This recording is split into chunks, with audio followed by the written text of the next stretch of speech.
of the Four Last Things, Death, Judgment, Hell, Heaven, by Father Martin Von Cochem, on the fire of hell.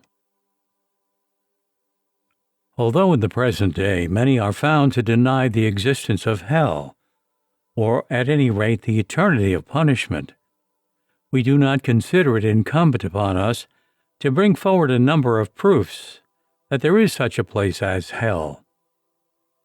In the case of the Christian reader for whom this book is intended, evidence of this nature is quite superfluous, because he will not have made shipwreck of his faith. Indeed, what further proofs can be required by the existence of hell and the eternity of punishment, seeing that the prophets, that Christ himself, that the apostles and the fathers of the Church, nay, the very Turks and heathens, speak of it as an unquestioned fact. Those who deny the existence of hell must consequently be counted amongst the fools who say in their heart that there is no God who punishes their misdeeds. It would undoubtedly be very agreeable for these people if all things ended with this life, if there were no day of reckoning, or if at least the infernal regions were somewhat less intolerable.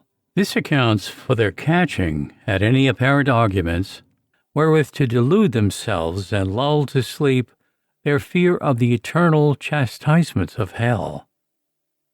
We will not enter upon any examination of the wretched sophisms wherewith these fools deceive themselves, for the teaching of the Catholic Church on this point is all we need. She teaches that there is a place or state of unequaled and never-ending pain in reserve for the damned.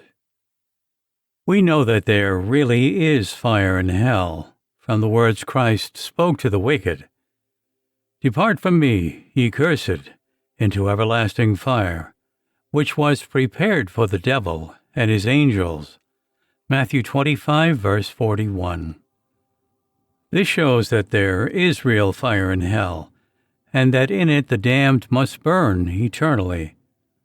What the intensity of that pain will be, it is beyond the power of man to depict.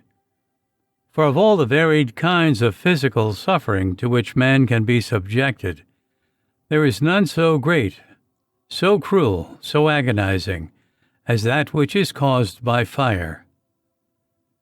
The rack, the wheel, amputation of a man's limbs are all terrible torture, but they are not to be compared to the pain of burning. If one does but touch a red-hot iron, what exquisite pain it occasions! In a moment the skin is off, the raw flesh protrudes, blood and matter exude from the wound, and the pain goes to the very marrow of our bones. One cannot refrain from crying out and screaming as if one had lost one's senses. Now, if momentary contact with the red-hot iron causes such acute pain, what would it be if one had to hold a red-hot iron for any length of time? Now, just imagine that thou wert sentenced to be burned alive for thy sins, and for the whole of a lifelong day thou didst stand amid the flames, unable to die.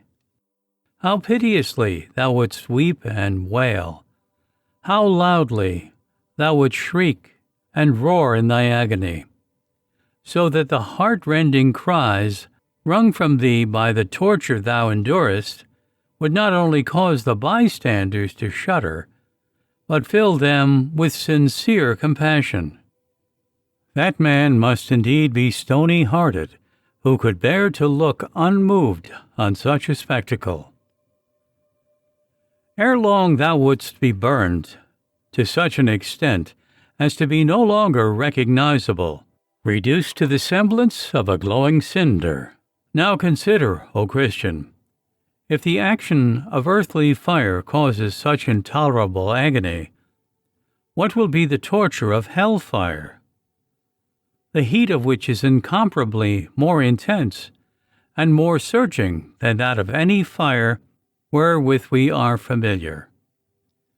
And if thou dost ask why hellfire should so far exceed earthly fire in the intensity of its heat, there are several reasons which account for this fact.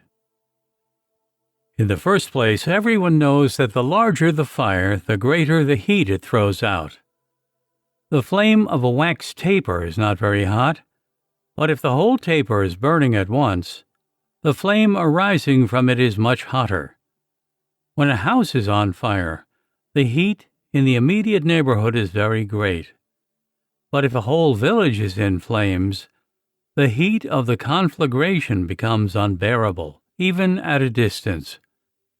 If such be the effect produced by the fire of earth, which is comparatively but small in its extent, what will the action be of the fire of hell, that is immeasurably greater than any conflagration seen upon earth? Secondly, a fire that is enclosed in a furnace burns more fiercely than if it were in the open air, because the heat, being shut in, cannot escape and diffuse itself, or be tempered by the surrounding air. If that is so, with what fury the flames of the huge furnace of hell will rage, with what intensity they will glow. Suppose such a misfortune as a man being thrown into a lime kiln, or a furnace heated to white heat. How terrible would be his sufferings! The next reason why the fire of hell surpasses in intensity of heat all other fire is that it is kindled by the breath of God. For the prophet Isaiah says, Behold, the wrath of the Lord burneth and is heavy to bear. His lips are filled with indignation, and his tongue as a devouring fire. His breath as a torrent overflowing, even to the midst of the neck, to destroy the nations unto nothing. And again, Topeth, hell, is prepared from yesterday, deep and wide. The nourishment thereof is fire and much wood. The breath of the Lord as a torrent of brimstone kindling it. Isaiah chapter 30, verses 27 and 33. What a frightful description is here given of hell and its torturing fire.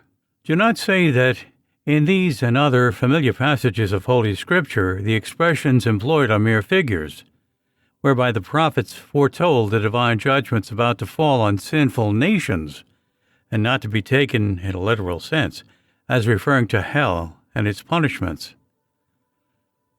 Let us not deceive ourselves. These images are, it is true, in their primary signification, to be understood as indicating the doom of sinful nations, but in a wider and higher sense, according to the interpretation given of them by the exponents of Scripture, they are predictions of the judicial chastisement, which after the final judgment will be the portion of reprobate sinners. St. Bridget justly says in her Revelations, the heat of hellfire is so great that if the whole world were wrapped in flames, the heat of the conflagration would be as nothing in comparison with it. Hence we learn that earthly fire bears no more resemblance to the fire of hell than the feeble flame of a wax taper to the white heat of a glowing furnace. Remember this, O sinner, and lay it well to heart. St. Augustine tells us that the most fearful fire on earth is in comparison with the fire of hell, like a painting of fire compared to a real fire. When thou seest a fire, call to mind the fire of hell. And since thou couldst not endure to put thy hand for a single instant into that fire, think what the heat of hellfire must be, surpassing as it does so infinitely the small fire thou seest before thee. If thou canst not bear this, how canst thou endure the other? It has now been made clear that the damned will one day be cast, body and soul, into the huge and awful furnace of hell, into the immense lake of fire, where they will be surrounded by flames. There will be fire below them, fire above them, fire all round about them. Every breath will be the scorching breath of a furnace. These infernal flames will penetrate every portion of the body, so that there will be no part or member, within or without, that is not steeped in fire. How despairing the cries, how agonizing the shrieks that will ascend from this bed of torture! Woe to us miserable creatures! Woe to us 1,000 times! We are tortured in this flame. The excruciating pain pervades every member of our body. The intolerable agony leaves us no rest. If only we could die! If only we could die so as to escape this fearful torture! Alas, this wish is all in vain. Dead as far as the life of the soul is concerned, dead because we have forfeited the grace, the mercy of God, we are yet condemned to live on, to live forever and ever. What a privilege death, annihilation would be to us! But it eludes our grasp. We can no longer hope that it will come to deliver us from this misery, this torture from the furnace of hell. Alas, how great has our folly been! For the worthless pleasures of a moment, we have incurred this intolerable misery, a misery which will endure for all eternity. Understand these things, says David, you that forget God, lest he snatch you away, and there be none to deliver you. Listen to this, O sinner, and let the lamentations of the lost be instructive to thee. Picture to thyself the pit of fire in which these wretched creatures have to expiate their sins. Wouldst thou, we ask again, for any sum of money, however large, agree to spend a single day immersed in those flames? No, not for the whole world wouldst thou agree to remain in that fire for 1 short hour. If this be so, why dost thou, for the sake of some sinful enjoyment, some unjust gain, voluntarily cast thyself forever into hell fire? Oh, what folly! What consummate folly! God grant that these blind sinners may be enlightened, in order that they may become aware of the unwisdom of their conduct, and may apply themselves in time to the things which concern their salvation. O God of justice, how great is thy wrath, and how all-powerful is thy hatred of sin and of the sinner! Woe betide me, and all who have the terrible misfortune to commit mortal sin. May God keep me from such sin as would be the means of casting me into eternal perdition. I will gladly suffer all things, the greatest temporal troubles, the acutest pains, even the cruelest death, in order to escape everlasting torment in hell. This is my firm purpose. Wherefore, grant me thy grace, and strengthen me in good resolution. Of the hunger and thirst suffered in hell.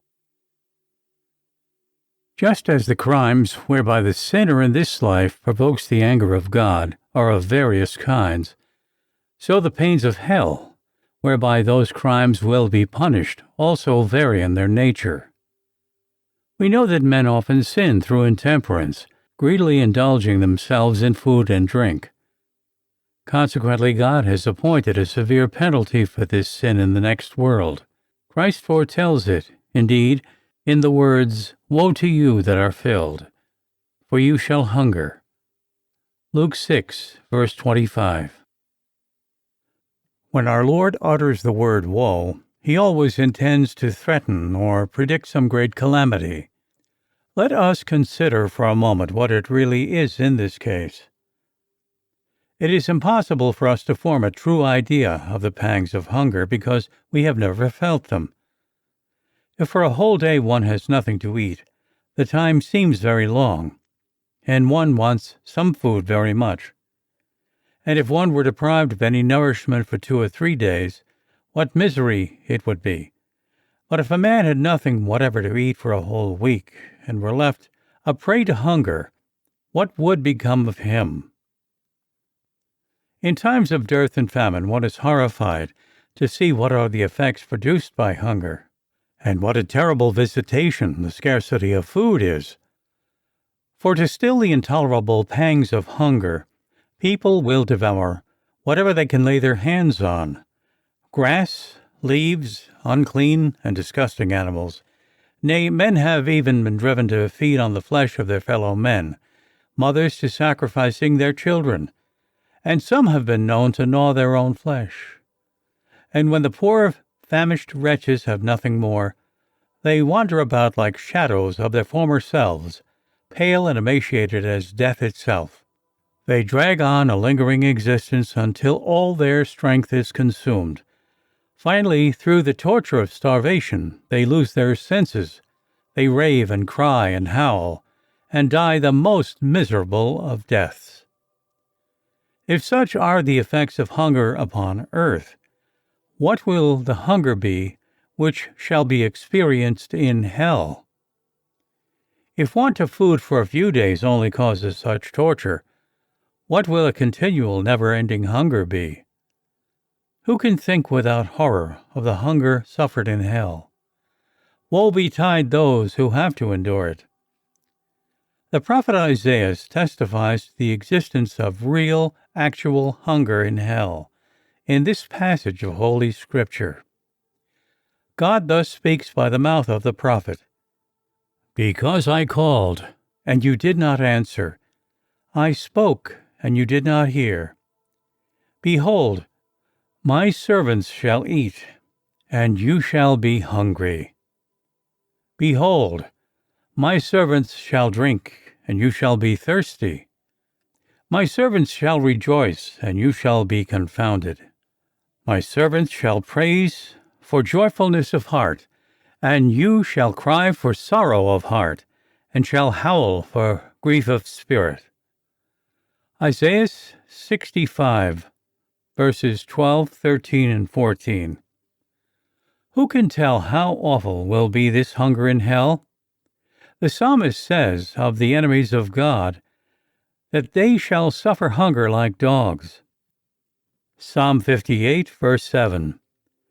The reprobate shall then be constantly tormented by the most ravenous hunger, by a hunger so great as to exceed beyond measure the hunger endured in times of famine, by a hunger which will torment them forever.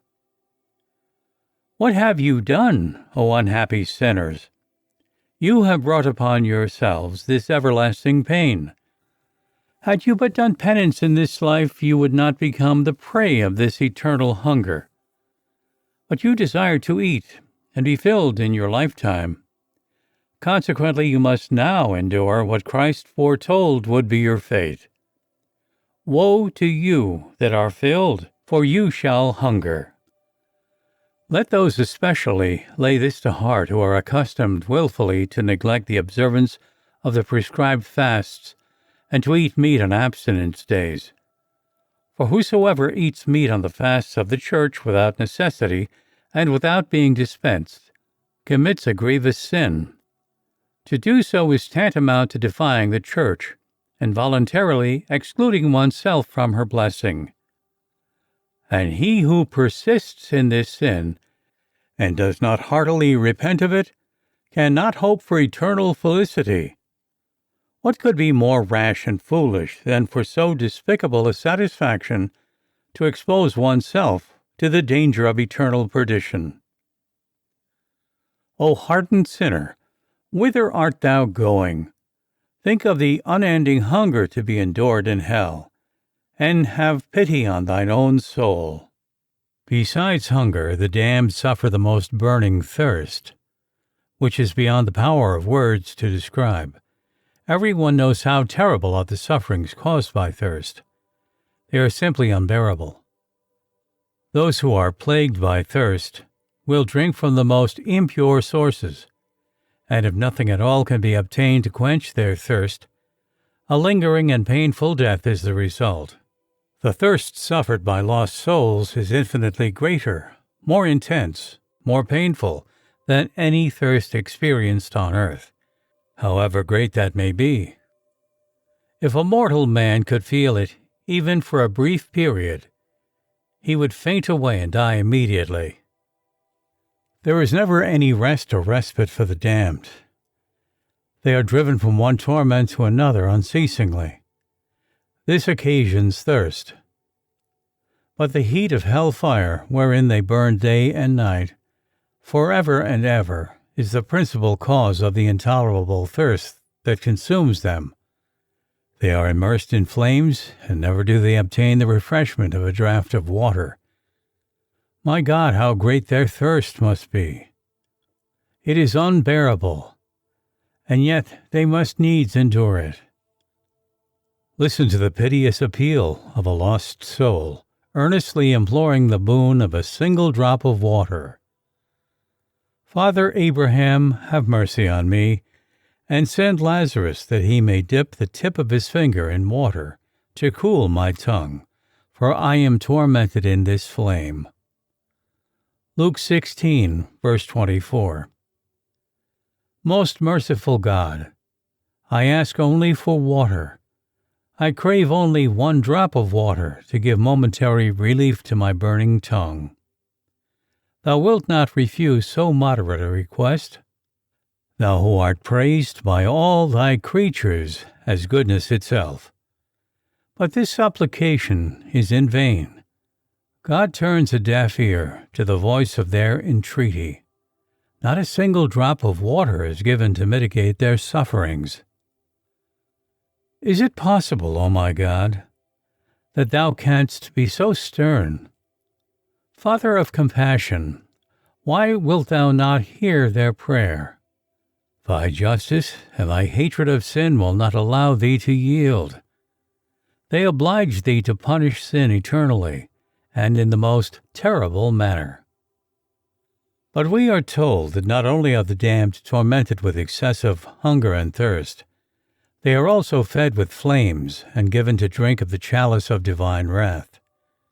If any man shall adore the beast, he shall also drink of the wine of the wrath of God, which is mingled with pure wine in the cup of his wrath, and shall be tormented with fire and brimstone. And the smoke of their torments shall ascend up forever and ever. Apocalypse 14, verse 10. In the book of Moses we also read, their wine is the gall of dragons, and the venom of asps, which is incurable. Deuteronomy 32, verse 33. Reflect, O sinner, upon this indescribable agony. Fire and brimstone will be the food of the damned. They drink the wine of God's anger. What can exceed such torture? My God, how rigorous thou art! How severe are thy chastisements! Think, you sinners, who now drink to excess, think what is the wine prepared for you hereafter. Think of the fearful thirst that will consume you to all eternity. If you cannot bear to be thirsty for one day, how will you bear the burning thirst from which you shall never obtain relief? Reflect upon this in your heart, and indulge no longer in your intemperance. Give up this vice, which will infallibly drag you down to perdition. St. Paul expressly closes the door of heaven against you when he says, "Drunkards shall not possess the kingdom of God." 1 Corinthians chapter 6, verse 10. There you have your sentence pronounced upon you beforehand. If you continue to pursue your evil way, You cannot plead ignorance as to where it will finally condemn you, on the vile odors of hell. In order that nothing may be wanting to the plagues of hell, wherewith the lost souls are tormented, God has in his anger decreed that this horrible prison should be pervaded by an abominable stench, as a punishment for those who, when on earth, have taken excessive delight in the use of choice perfumes. The prophecy of Isaiah will thus be fulfilled. Instead of a sweet smell, there shall be a stench. Isaiah chapter 3, verse 24. Decaying animal matter emits so horrible an odor that no one likes to go near it. But if we imagine not one tainted carcass, but hundreds of thousands heaped together, the air for miles around would be so infected that it would cause the death of all in the vicinity. Even this stench, however, when compared with the stench of hell, seems as nothing, or rather as a pleasant odor. The effluvium of hell arises primarily from the place itself, which is by its nature a most horrible and foul region.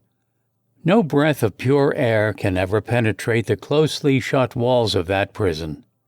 Moreover, the whole of hell is a lake of burning brimstone and pitch, and everyone knows how offensive are the fumes they give out.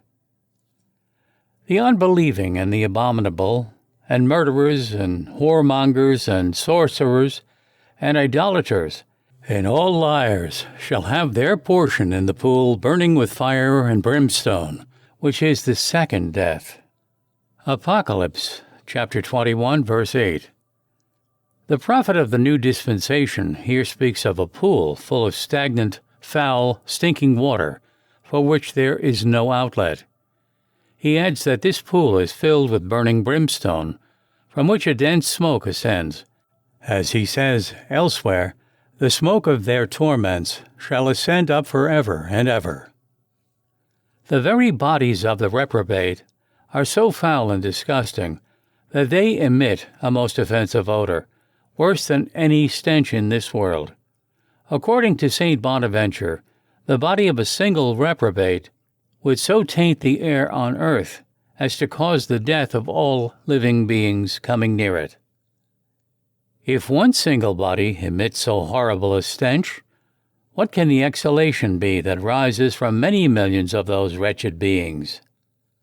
It is related of the tyrant Maxentius that he was wont, as a punishment, to cause a living man to be bound to a corpse, face to face and limb to limb, until the unhappy victim fainted, or even died through contact with the dead and decomposing body. That is indeed a torture of which no one can think without shuddering. How much worse will it be in hell, where the bodies will lie close to one another, without any hope of being separated. Bad as this stench is, it is greatly increased by the presence of the devils, who naturally are far more offensive to the nostrils than the bodies of the lost. We read in the life of St. Martin that the evil one appeared to him upon one occasion, and the stench that filled the room was so overwhelming that the saint said to himself, "If one single devil has so disgusting an odor, what can the stench be in hell, where there are thousands of devils all together?" How much suffering this abominable stench must cause to the damned! How it must aggravate their distress and pain! For it must be pestilential beyond description, arising as it does from so many different sources. Hell itself, the bodies of the damned, the devils, the worms and reptiles, the fire of pitch and brimstone, each and all of which stink in the nostrils of the lost. Judged by what has been said, how insupportable the combined odors of all these things must be. Alas for the unfortunate beings who are condemned to breathe such an atmosphere. Alas for the poor sinners who have to dwell in it for endless ages. They must sink under it. They must constantly be on the verge of death. O my God, I beseech Thee by Thy infinite clemency, spare me from so terrible a fate. Some other torments of hell. It is the opinion of many that some of the reprobates will be doomed, among many other intolerable pains, to endure most fearfully intense cold. The Venerable Bede relates the following anecdote of a man whose name was Tritlemus. This man was dangerously sick, and one night he was thought to be dead. The next morning he recovered consciousness, to the astonishment of all who were with him, and rose from his sickbed, saying that God had granted him a prolongation of days, in order that he might lead a different life to that which he had hitherto led. After dividing his property amongst his children, and giving a portion of it to the poor, he entered upon an excessively different mode of life. Shutting himself up in a small tent beside a river, he spent his days and nights in weeping. In winter time he plunged up to the throat in the icy waters of the river, and then, shivering and benumbed by the cold, he immersed himself in hot water, a proceeding which caused him such agony that he could not restrain his cries. When questioned as to the reason of his strange conduct, and how he could possibly bear the sudden alternations of extreme heat and extreme cold, he replied, "I have seen worse things than that." "What didst thou see?" the others asked him. And he replied, "I have seen how the unhappy souls in another world are cast out of a raging fire into icy cold, and from icy cold back into the burning flames. When I realize what they have to endure, I count my slight sufferings as nothing." This anecdote, related by so grave and holy a man as Venerable Bede, shows how terrible indeed are the torments of hell. Christ speaks to us of the darkness of hell in these solemn words, "Bind his hands and feet, and cast him into the exterior darkness. There shall be weeping and gnashing of teeth." Matthew chapter 22, verse 13. Our Lord speaks of the darkness of hell as exterior darkness, the most appalling, the most fearful that can be. A traveler who has lost his way in a forest and is benighted feels a nameless terror coming over him. Now there is a land which is covered with the shadow of death, where no order, but an eternal horror reigns. That land is hell. An oppressive gloom weighs upon the lost. An indescribably terrible darkness prevails. In this world, sick people dread nothing more than the night, because the time seems to pass so slowly to them, and their pain seems doubly wearisome. They count the hours, and each one appears as long as the night. What will it be for the denizens of hell, where thick darkness holds sway, and night never gives place to daylight? In this horrible darkness, the damned lie helpless as blind men, or as those who have had their eyes cruelly put out. They see nothing, for the acrid smoke stings their eyes, and the poisonous fumes of sulfur destroy their sight. We know how dense this smoke is from the account given by St. John. To him, Satan, was given the key of the bottomless pit, hell. And he opened the bottomless pit, and the smoke of the pit arose as the smoke of a great furnace, and the sun and the air were darkened with the smoke of the pit. Apocalypse chapter 9, verse 2. And again, they shall be tormented with fire and brimstone, and the smoke of their torments shall ascend up forever and ever. Neither have they rest day or night. Apocalypse 14, verse 11.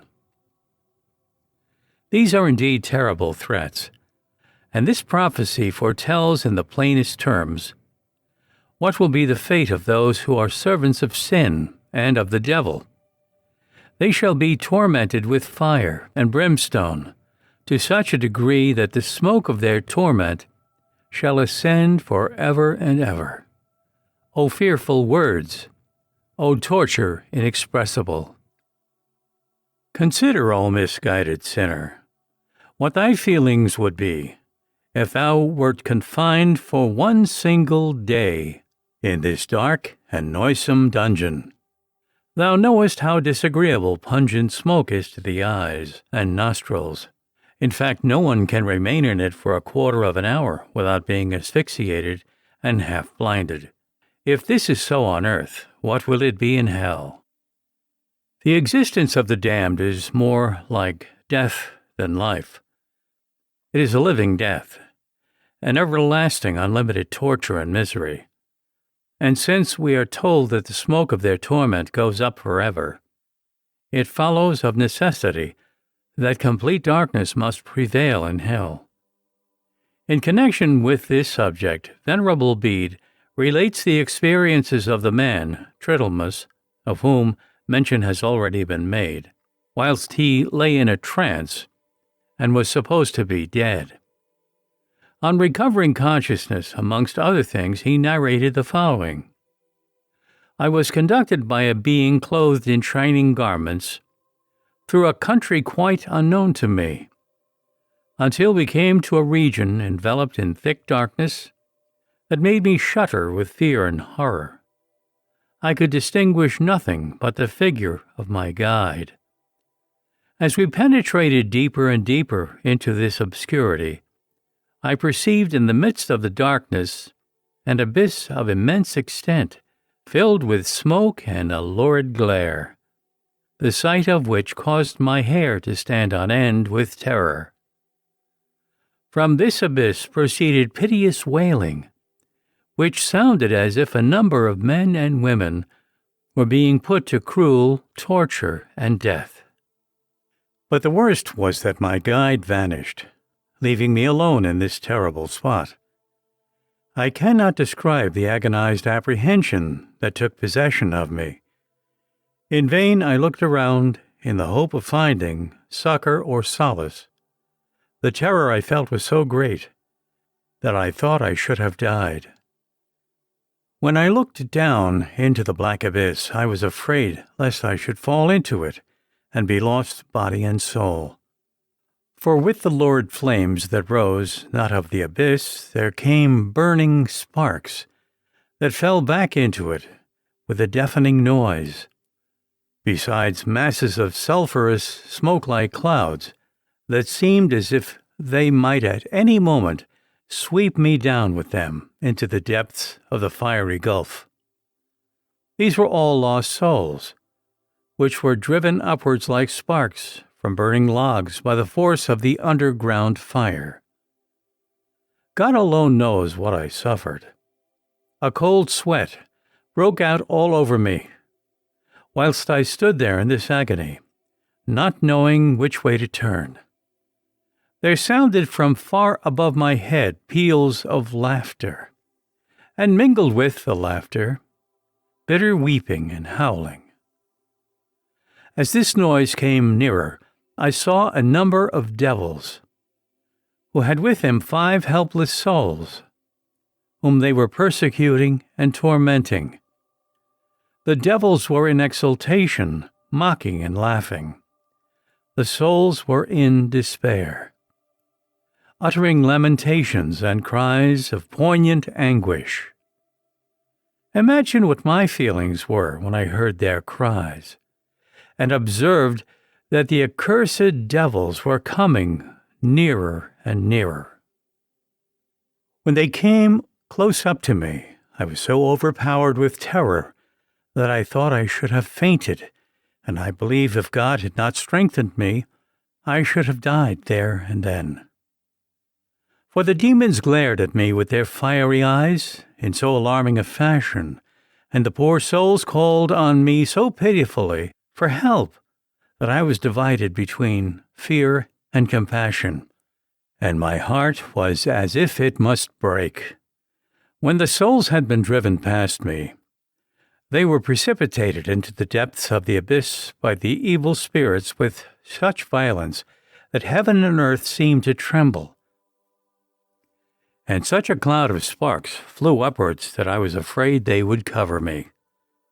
Finally, to my great grief and alarm, a number of evil spirits approached me, breathing rage and fury, and making as if they would drag me down with them into the black abyss.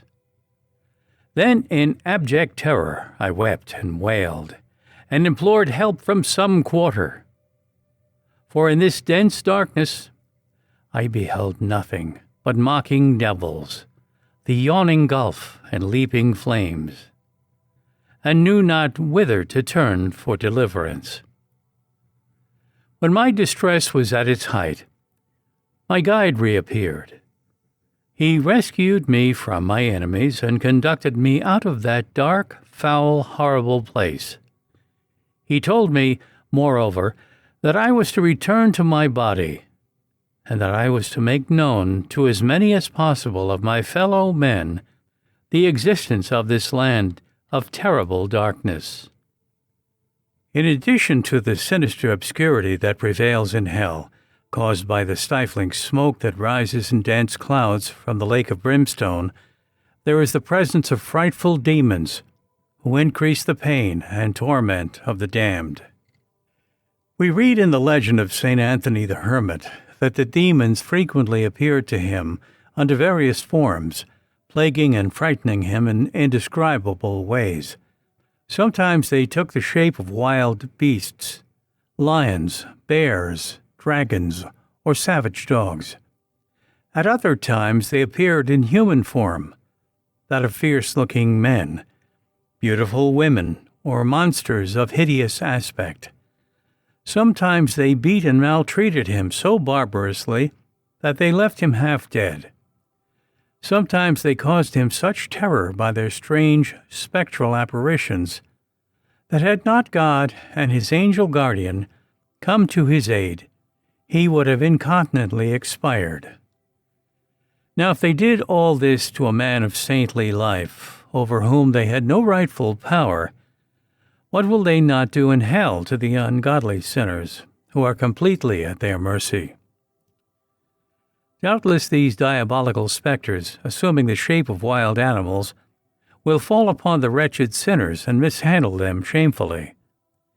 This will be a fresh misery for them. No one can imagine what new terrors and torments the ingenuity of these spirits of hell will devise to harass the damned and pour out on them their devilish malice. If thou dost fear this darkness and all the horrors attending it, see that thou fear the works of darkness, whereof Christ says, Every one that doeth evil hateth the light, and cometh not to the light, that his works may not be reproved. John 3, verse 20.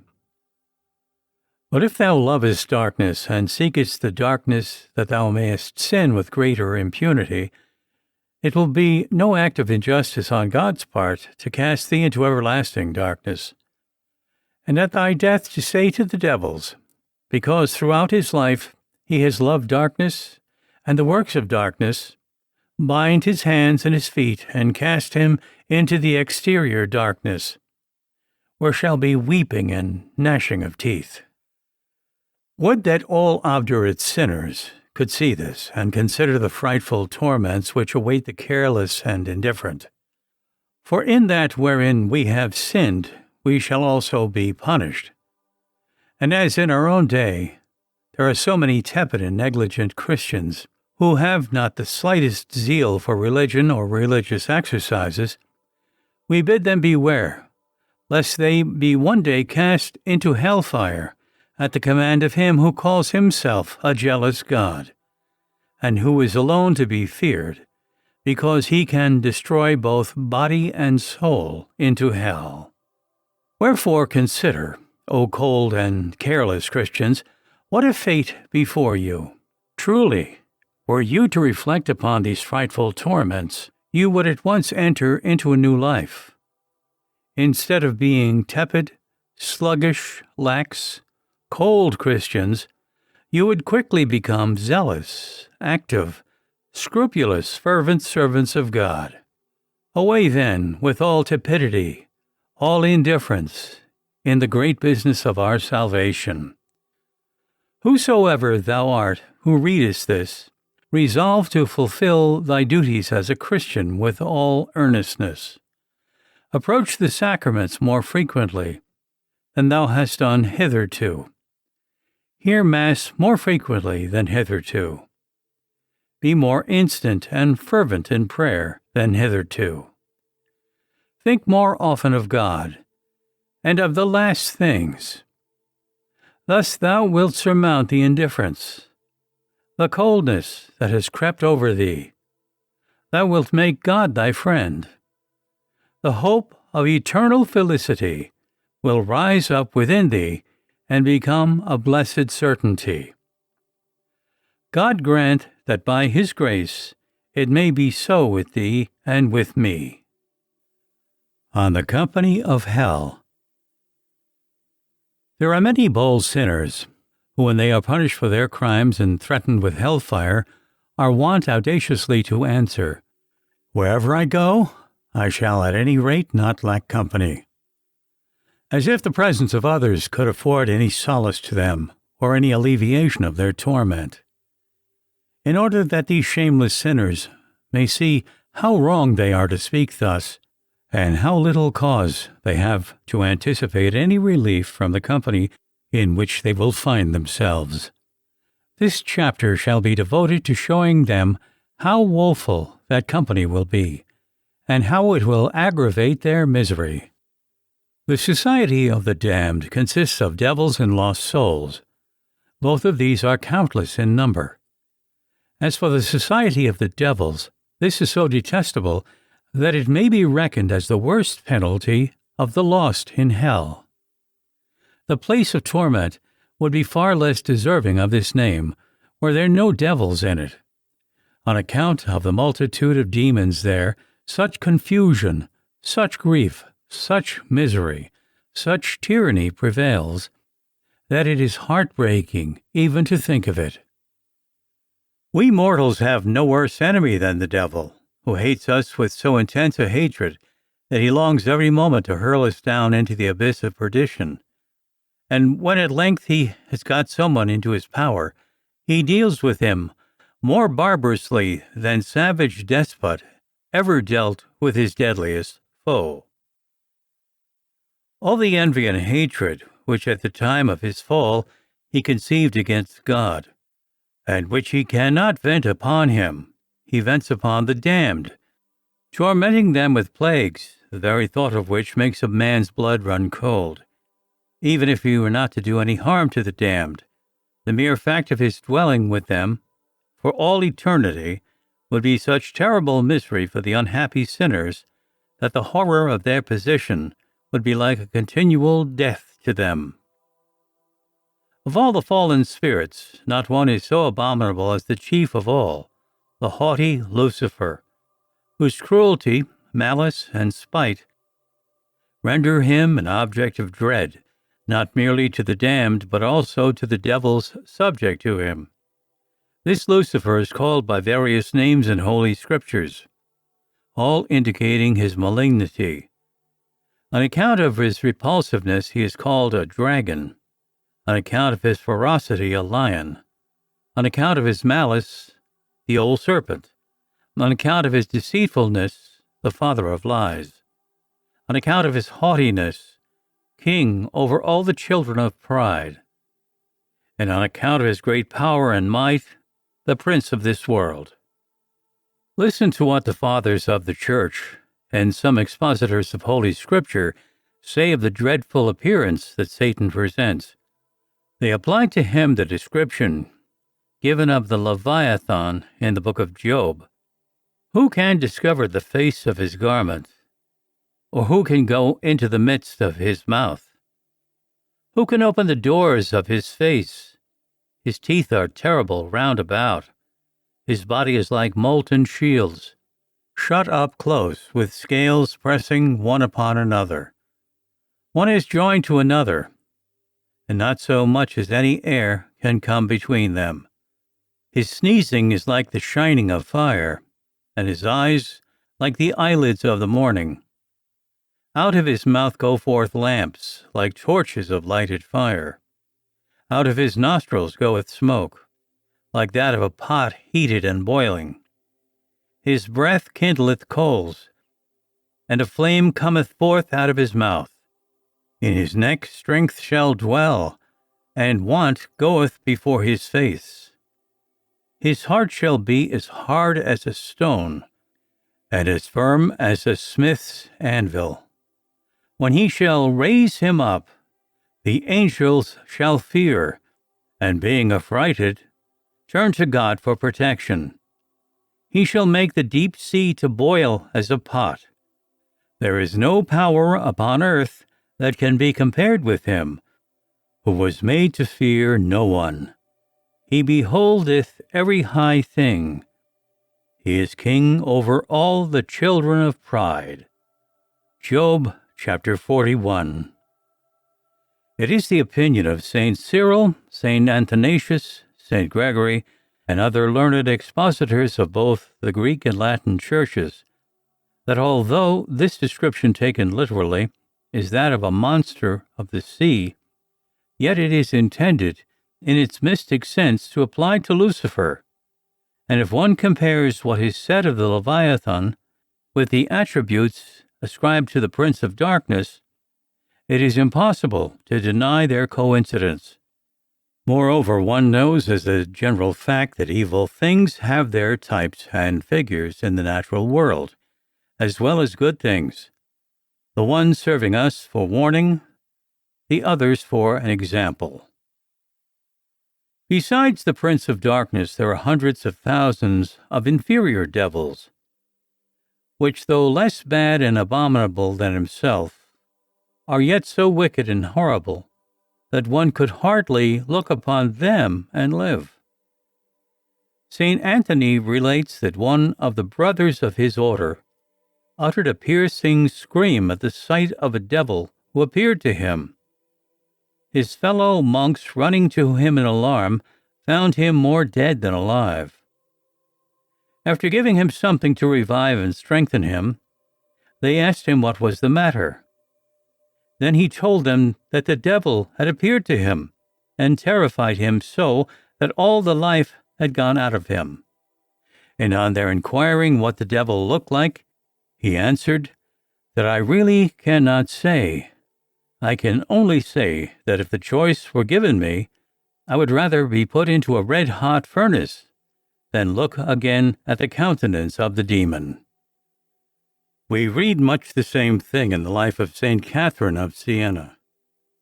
She too declared that she had rather walk through a flaming fire than gaze for one instant at the devil. If the mere sight of the evil one is so appalling that the saints think it more intolerable than the pain of exposure to a burning fire, what, my God, must be the fear and horror of the damned, dwelling forever in the midst of countless fiends?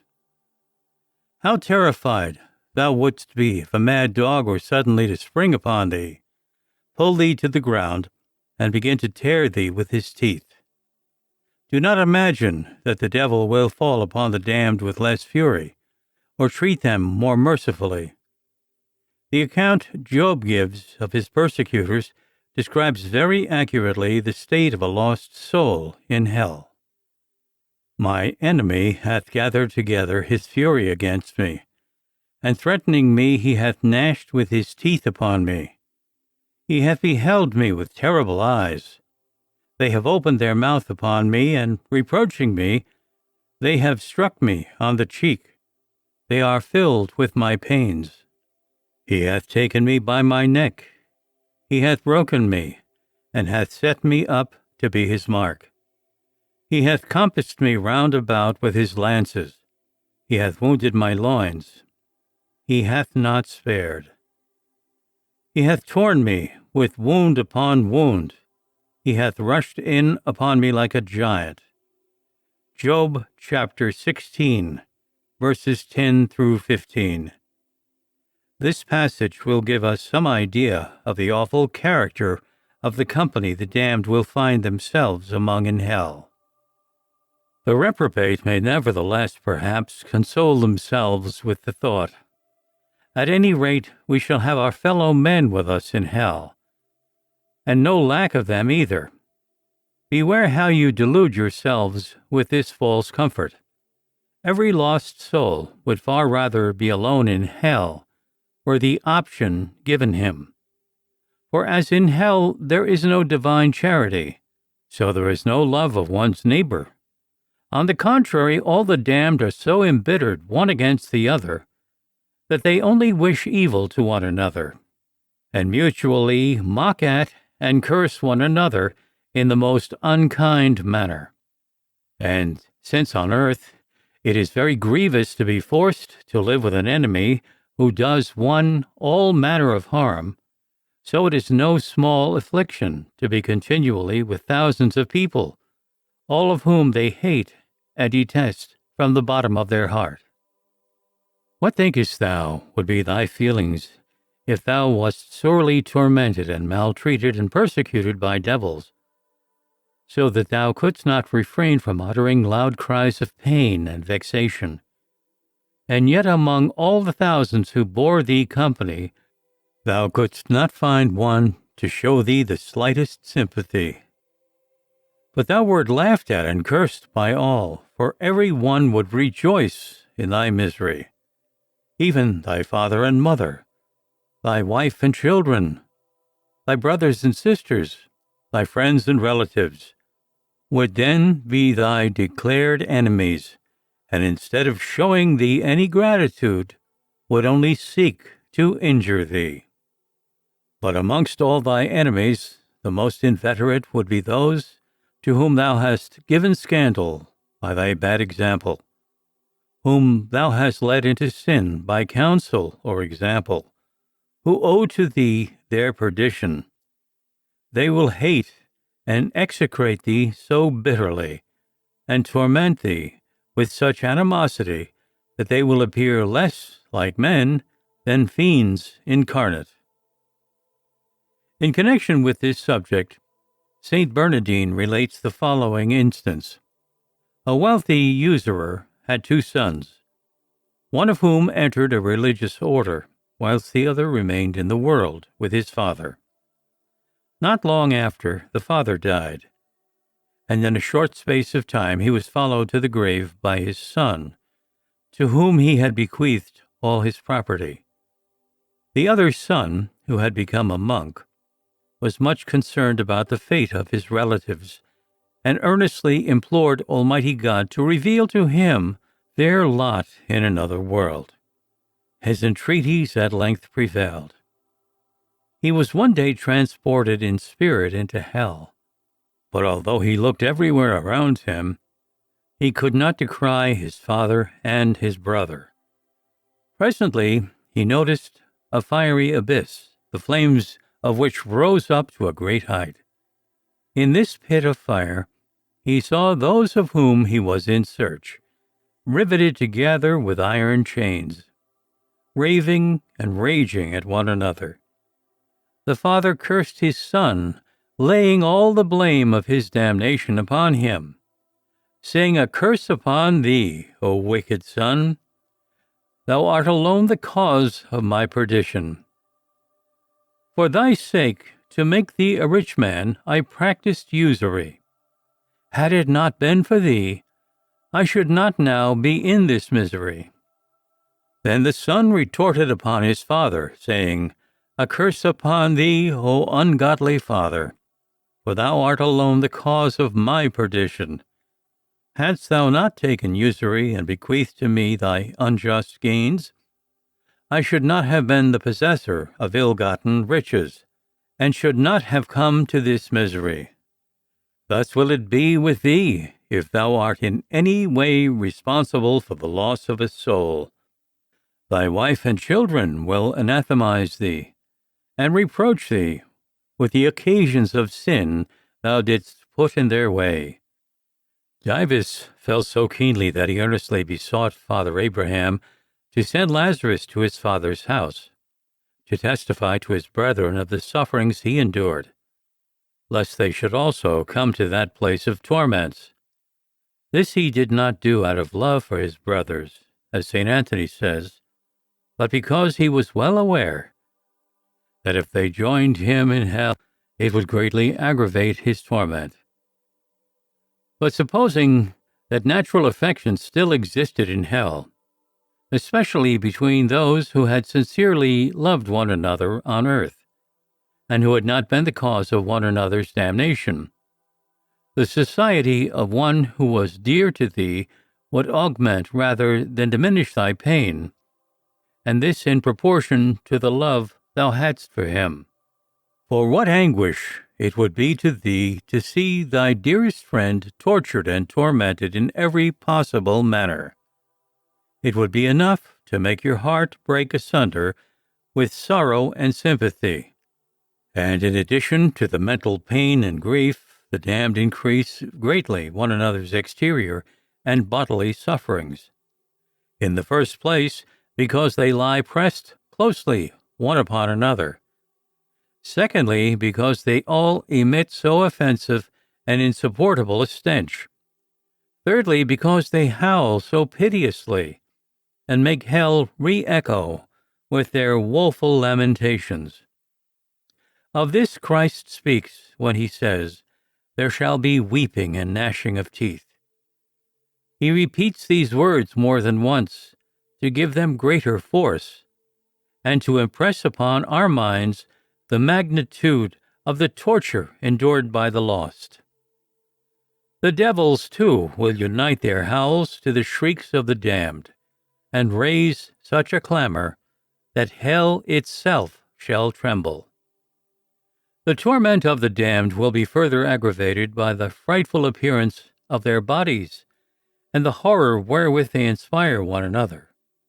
For St. Anselm says, "Just as no stench can be compared to the stench of the damned, so nothing in this world can give an idea of their hideous appearance." Thus, as often as one lost soul looks at another, so often will he shudder with disgust and loathing and abhorrence. Were there no other torture but this in hell, it would suffice to render its inmates most miserable. Finally, the torment of hell is greatly augmented by the eternal shame which will be its portion. St. Thomas Aquinas tells us that the sins of each one will be as fully known to the others as if they could behold them with their bodily eyes. Everyone can imagine what anguish this must be. For what is so painful on earth as to be put to open shame? To a man who has lost his good name, life is not worth living. It is only a burden to him. In former times, in some countries, it was customary to brand evildoers, robbers, for instance, with a mark on the forehead or the shoulder. What ignominy for any one who had a spark of self-respect! Whenever anybody looked at him, he must have blushed crimson. The devil will brand all the reprobate with the mark of shame on their foreheads, or on that part of the body wherewith they sinned, in order that all the shameful deeds they perpetrated in their lifetime may be made known. It is this everlasting disgrace which God foretells to the sinner by the mouth of his prophet. "I will bring an everlasting reproach upon you, and a perpetual shame, which shall never be forgotten." Jeremiah chapter 23, verse 40. Let the damned do what they will. No effort on their part will ever avail to efface this mark, or to conceal it from their fellow sufferers. Thus, as St. Ephrem says, this shame and infamy will be more insupportable than hellfire itself, because it will keep constantly before their remembrance the sins whereby they defiled themselves on earth.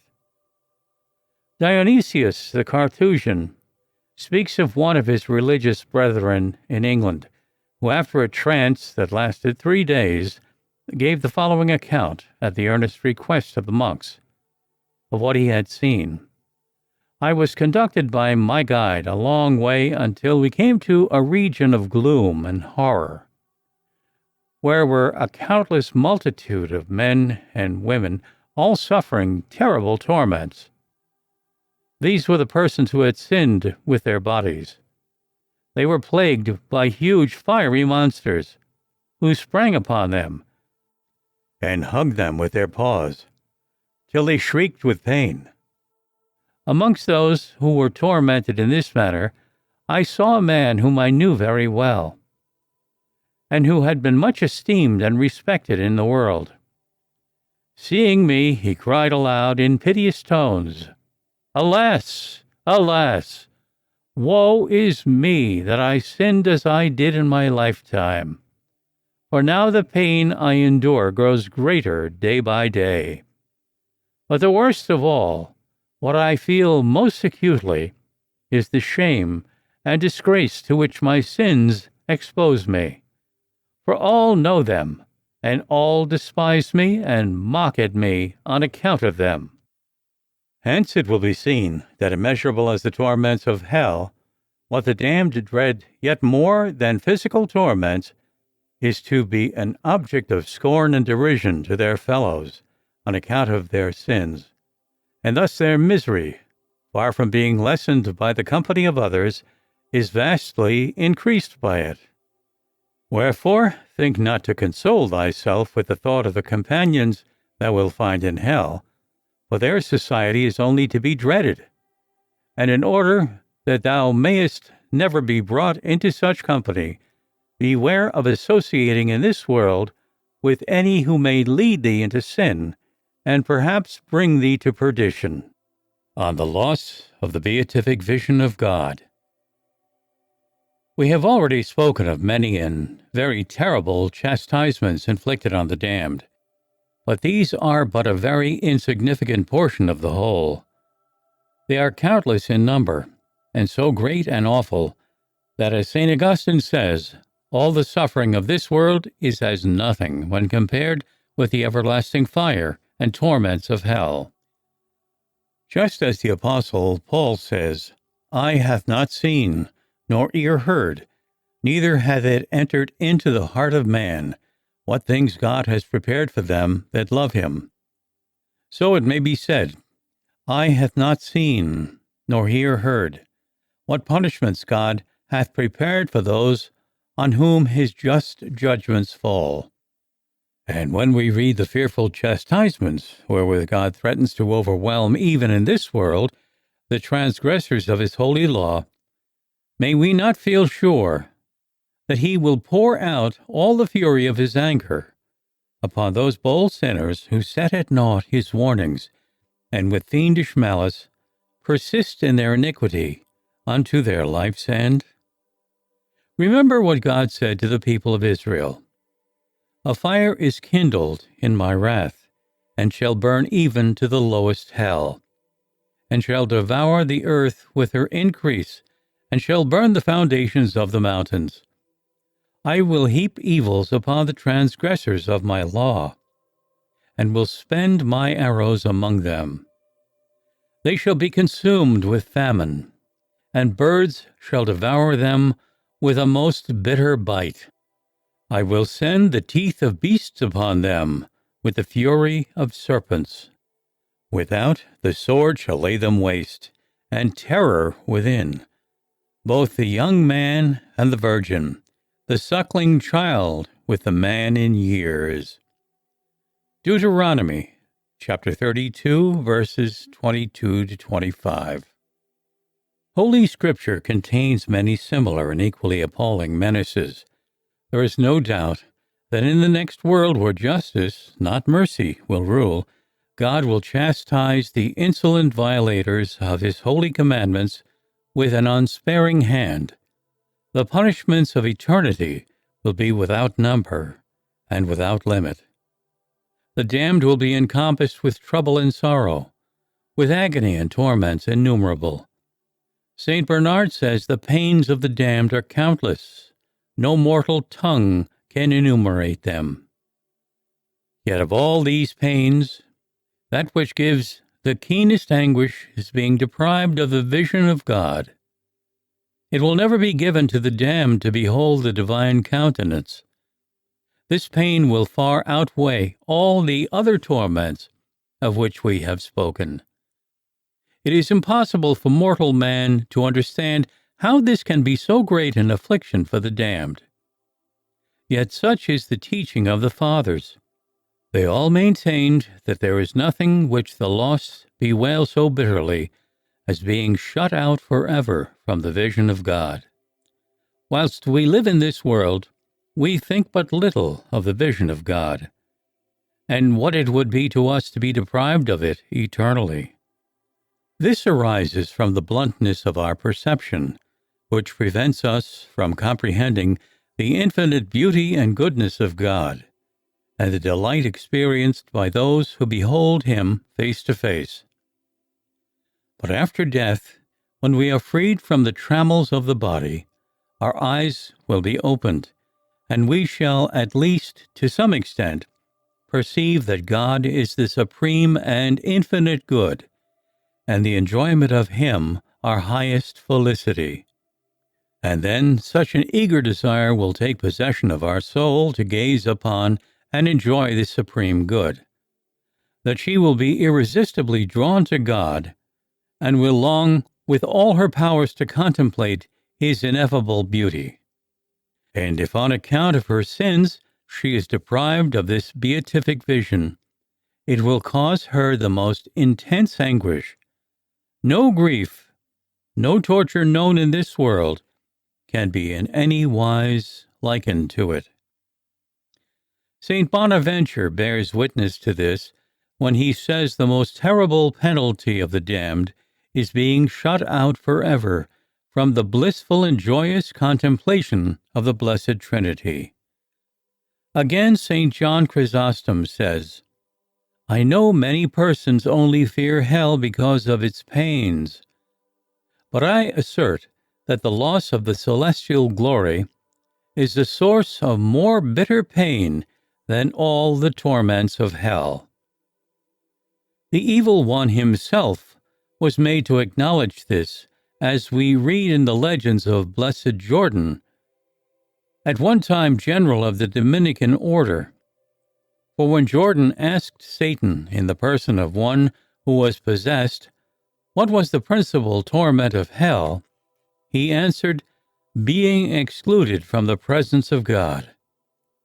"Is God, then, so beautiful to look upon?" Jordan inquired. And on the devil replying that he was indeed most beautiful, he asked further, "How great is his beauty?" "Fool that thou art," was the rejoinder, "to put such a question to me. Dost thou not know that this beauty is beyond compare? Canst thou not suggest any similitude," Jordan continued, "which may give to some extent at least an idea of the divine beauty?"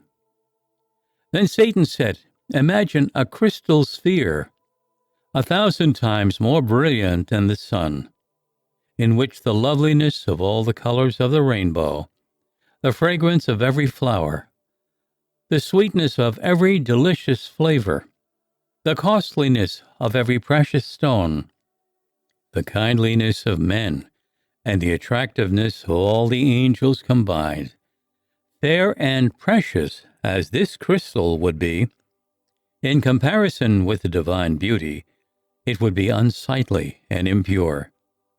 "And pray," the good monk inquired, "what wouldst thou give to be admitted to the vision of God?" And the devil replied, "If there were a pillar reaching from earth to heaven, beset with sharp points and nails and hooks, I would gladly consent to be dragged up and down that pillar from now until the day of judgment, if I could only be permitted to gaze on the divine countenance for a few brief moments." Hence we may gather how infinite is the beauty of the face of God. If even the spirit of evil would submit to such physical torture as he describes, for the sake of enjoying a few moments the sight of that gracious and majestic countenance, there is therefore no doubt that nothing is a source of such anguish to the devils and the damned as being deprived of the beatific vision of God. Consequently, if God were to send an angel to the portals of hell with this message to the wretched denizens of that place of torment, "The Almighty has in His mercy had compassion on you, and He is willing you should be released from one of the penalties you endure, which shall it be?" What thinkest thou would be the reply? They would all as one man exclaim, "O good angel, pray God that if only of His bounty He would no longer deprive us of the sight of His countenance." This is the one favor they would implore of God. Were it possible for them in the midst of hellfire to behold a divine countenance, for the joy of it, they would no longer heed the devouring flames. For the vision of God is so beauteous, so blissful, so full of rapture and infinite delight, that all the joys and attractions on earth cannot compare with it in the remotest degree. In fact, all celestial happiness, how great soever it might be, would be turned to bitterness if the vision of God was wanting, and the redeemed would choose rather to be in hell if they could there enjoy the beatific vision than be in heaven without it. Just as the privilege of beholding the divine countenance constitutes the chief felicity of the blessed, the one without which all others would be no happiness at all, so it is the chief misery of hell, that the lost souls should forever be excluded from it. On this subject, St. John Chrysostom says, "The torments of 1,000 hells are nothing in comparison to the anguish of being banished from everlasting bliss and the vision of God." To realize in some measure how great this pain of loss is, we should bear in mind that we have been created by God to be forever happy. This love of happiness, this yearning for it, which every one of us feels in his heart, will never be destroyed, not even in hell.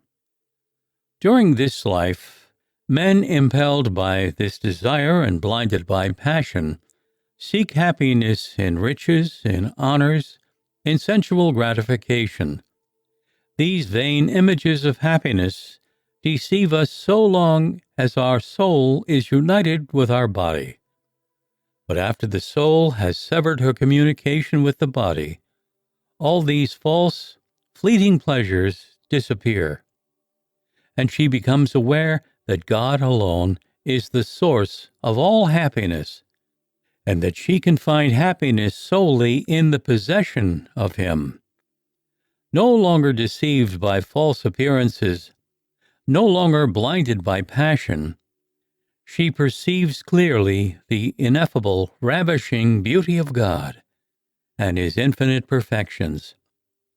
She sees His infinite power in creating the world, His infinite wisdom in governing it, His excessive love for her in becoming man, in dying for her, in giving Himself to her as the food of her soul in the blessed sacrament, in destining her to share His own happiness forever in heaven.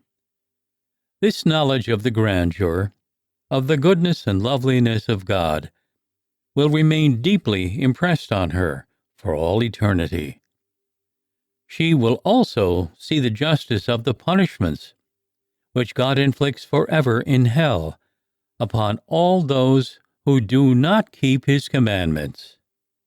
Then the reprobate soul, yearning after happiness and feeling irresistibly drawn to God, who alone can make her happy, endeavors to rush to God with all the impetuosity of her nature in order to behold Him, to enjoy Him, to be united to Him. But she finds herself repelled with infinite force from God and hated by Him on account of her sins.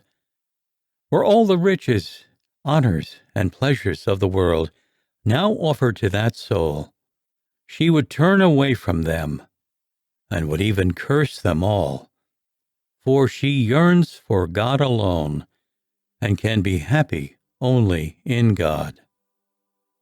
The reprobate soul, in hell, spurred on by frightful pains, looks about her for some alleviation, for some word of comfort.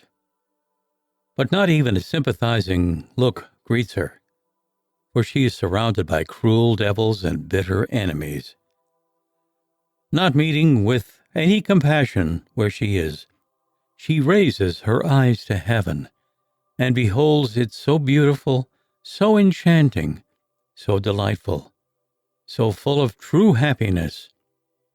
She remembers that she was created and destined to enjoy its bliss, and now, in the midst of her most excruciating pains, she longs for its pleasures with a still more indescribable yearning, and makes extraordinary efforts to go there.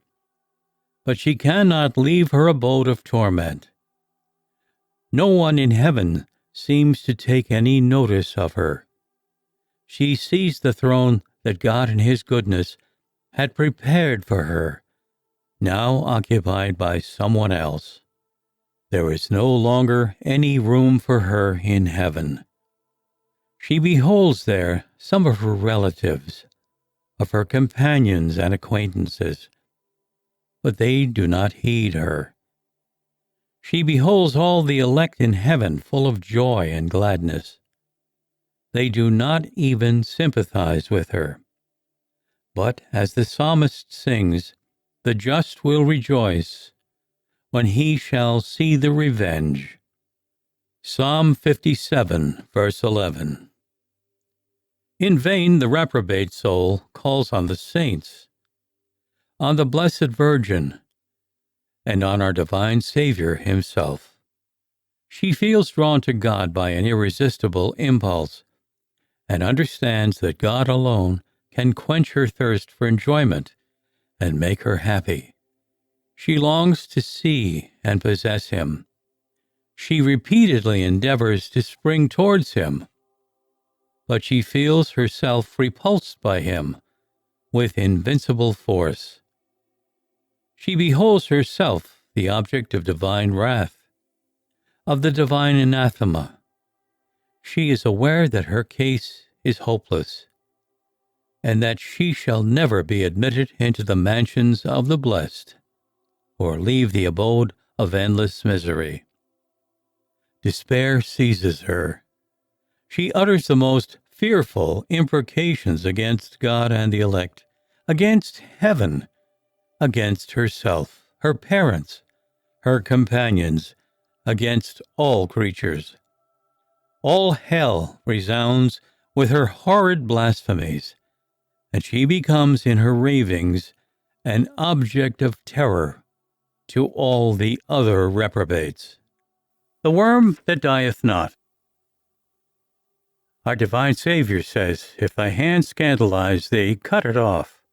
It is better for thee to enter into life maimed, than having two hands to go into hell, into the fire that cannot be quenched, where their worm dieth not, and the fire is not extinguished. And if thy foot scandalize thee, cut it off. It is better for thee to enter lame into life, than having 2 feet to be cast into the hell of unquenchable fire, where their worm dieth not, and the fire is not extinguished. And if thy eye scandalize thee, pluck it out. It is better for thee with 1 eye to enter the kingdom of God, than having 2 eyes to be cast into the hell of fire, where their worm dieth not, and the fire is not extinguished." Mark chapter 9, verse 42 to 47. By these words our blessed Redeemer wished to impress on our minds the necessity of avoiding the occasions of sin, and making even the most painful sacrifices to avoid sin and thus escape the endless pains of hell. He moreover wished to engrave deeply in our minds the fact that 2 of the most fearful torments of hell are its unquenchable fire and its never-dying worm. We have seen in a foregoing chapter, in what consists the terrible fire of hell. It now remains to us to examine in what consists the worm that dieth not. All the senses of the reprobate have each their peculiar punishment. Their reason or intellect is punished by the pain of loss. As we have seen in the preceding chapter, a punishment far surpassing that of the senses. The memory of the reprobate is tormented by the worm that dieth not, that is, by a most keen and constant remorse of conscience, which will give them no rest. The lost sinner will remember how many graces and means of salvation he had during life to save his soul, how God sent him so many holy inspirations, how he received so many good instructions, how he had the grace of prayer within his power to enable him to practice the virtues of his state, to overcome temptation, to keep the commandments of God and of his church, how his pious friends exhorted him to lead a good life, both by their exhortations, but especially by their good example, how he had so many opportunities of instructing himself in his obligations by the hearing of the Word of God and the reading of good books, and of strengthening himself in the discharge of his duties by the reception of the sacraments and by the practice of devotion to the Blessed Virgin. The lost sinner will, in a word, remember with how little trouble he might have saved his soul and avoided hell. He will say to himself, "So little effort was required for my salvation. Even after my numerous sins, a good confession would have sufficed. But through shame, through human respect, I did not make it. How foolish I was! How often did my conscience, my family, my friends, urge me to go to confession, but it was all in vain. Others committed greater sins than I did, but they bewailed them, went to confession, and changed their life, and now they are enjoying unspeakable happiness in heaven. And as for me, I am lost forever, and that through my own fault, for I had at my disposal a superabundance of means of salvation. But now repentance is unavailing. It is too late." But let us consider the expressions of regret of the various lost sinners. Their sorrow is vain, for like that of Judas, it is the sorrow of despair. During life, these lost sinners will say to themselves, "I loved ease and comfort and luxury, fine garments, costly jewelry, and princely mansions. To gain these I did not scruple to defraud my neighbor in every available way. I stole from my employers. I took false oaths. I joined secret societies. I even sold my virtue. I stayed away from Mass. I ate meat on forbidden days. I neglected the sacraments. I went so far as to deny my faith. I contracted marriage before a civil magistrate or before a heretical minister. I contracted a mixed marriage without dispensation. I got a divorce and then ventured to break the laws of God and of the Church by getting married again. I wished to be free, to do just as I pleased. The laws of God and of His Church forbade me to frequent dangerous occasions, and I spurned these laws because I wished to enjoy myself and gratify my passions by going with persons and into places that were dangerous to me, and thus I fell repeatedly into sins, even the most shameful. God commanded me to be pure and chaste, and I took delight in gratifying my basest passions in every possible way, and sought every occasion of doing so. How criminally I acted in neglecting to give my children a religious education, and thus caused them to lose their souls. During life I was fond of listening to and joining in backbiting, calumny, obscene discourses, and even irreligious conversations. I loved to read filthy books, and to gaze on immodest pictures and objects.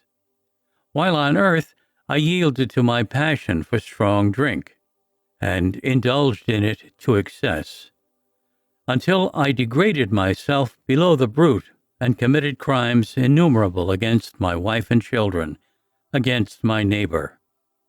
During life I delighted in cursing, swearing, in uttering fearful oaths and imprecations, and in quarreling, in gambling, and in almost every crime. And now I find myself in the gloomy prison of hell, in company of a countless multitude of villains, murderers, and of the most degraded beings that have ever lived. I have no longer a loving parent, a loving child, a sympathizing friend. No, all the ties of friendship, all the ties of nature are forever broken, forever turned into devilish hate. Every evil spirit, every reprobate insults me, curses me, tortures me, seeks to make me suffer the more. I must submit to all this, because during life I refused to submit to the holy will of God. I could so easily have been saved, and now I am lost forever, and that through my own fault. Never shall I see God. Never shall I enjoy the delights of heaven. Never more shall I be released from these terrible torments. It is now too late. All this and much more will the worm of conscience say to the damned, stinging him with reproaches so relentlessly that he will almost be driven crazy with despair. In fact, the damned will rave and rage as if they were possessed, and will invoke curses on themselves, but all in vain. It is too late for repentance. This terrible remorse will do nothing towards atoning for their sins. It will only add to their anguish. Consider this obdurate sinner, who doth sin so boldly, and even when thy conscience pricks thee, turnest a deaf ear to its reproaches. Be assured that one day thy own conscience will be thy tormentor, and will plague thee more pertinaciously than the demons themselves. If thou dost desire to escape this never-ending misery, listen to the voice of conscience now. Follow its counsel when it bids thee abstain from doing evil, and urges thee to do that which is right.